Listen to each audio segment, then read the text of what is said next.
If you've spent any time watching men's health videos online, you've probably heard alarming claims like, blood flow drops dramatically after 50. Most men sabotage their circulation without realizing it. One simple habit is silently ruining intimacy.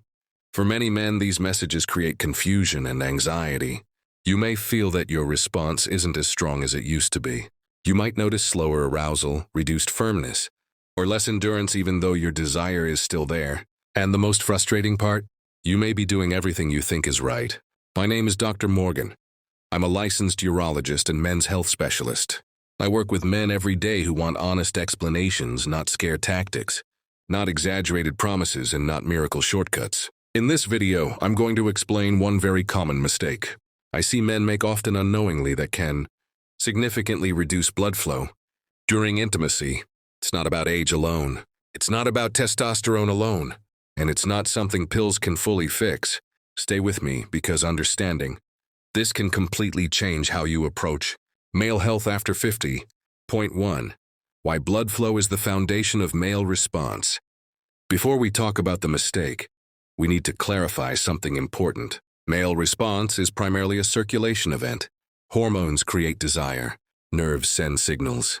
But blood flow is what makes the response physically possible. Healthy blood flow depends on flexible blood vessels, proper nerve signaling, relaxed, smooth muscle tissue. As men age, blood vessels naturally lose elasticity. This is normal, but lifestyle factors can accelerate or slow this process dramatically.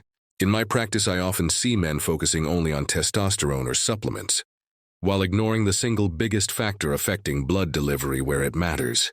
Point 2. The common mistake: constant tension and shallow breathing. Here's the mistake many men don't realize they're making. Chronic tension combined with shallow breathing.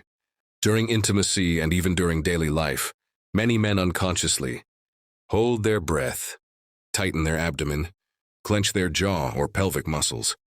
This activates the sympathetic nervous system, also known as the fight or flight response. And here's the key medical fact. Fight or flight restricts blood flow to non-essential areas, including reproductive tissue.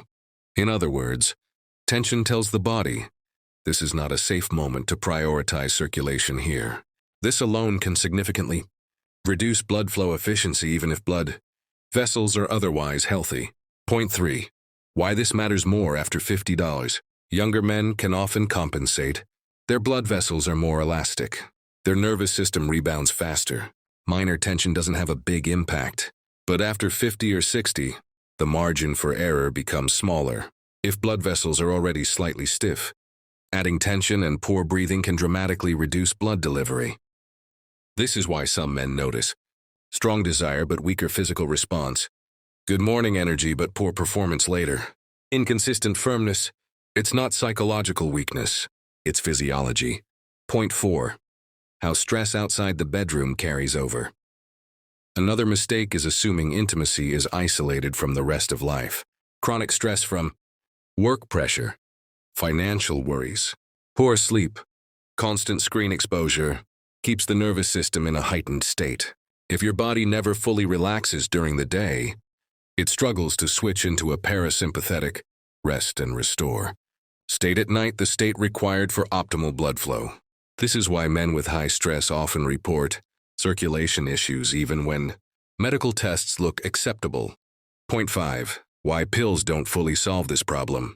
Medications can help blood vessels dilate, but they do not override the nervous system. If the brain is signaling danger or tension, blood vessels won't respond as efficiently regardless of medication. This is something many men aren't told. Medication works best when the body is relaxed, breathing is deep and slow, muscles are not chronically clenched. Without that foundation, results are inconsistent. Point 6. Simple medical strategies to support blood flow naturally. I'm not talking about techniques or tricks. I'm talking about basic physiological support. Slow nasal breathing. Deep, slow breaths activate blood vessel relaxation, relaxing the lower abdomen. Chronic core tension restricts pelvic circulation, reducing stimulants late in the day. Excess caffeine keeps the nervous system activated. Walking regularly. Walking improves endothelial function and nerve signaling. These are not dramatic changes, but they directly improve circulation efficiency. Point 7. What I tell my patients over 60. Here's what I say clearly and honestly. Aging does not eliminate responsiveness, but it does require better conditions. Your body needs calm signals, oxygen-rich blood, reduced inflammation, consistent circulation support. When these are in place, many men are surprised by how much function remains even well into their 70s. Closing message. Let's be clear. The most common mistake reducing blood flow during intimacy is not age, it's tension, stress, and poor nervous system regulation. Once you understand this, you stop blaming yourself, you stop chasing extremes, and you start working with your body instead of against it. Male health after 50 is not about forcing results. It's about creating the right internal environment for blood flow to happen naturally. If this explanation helped you see your body differently, take that as a positive sign. Understanding is the first step toward improvement at any age. Your health, your confidence, and your vitality are still worth protecting.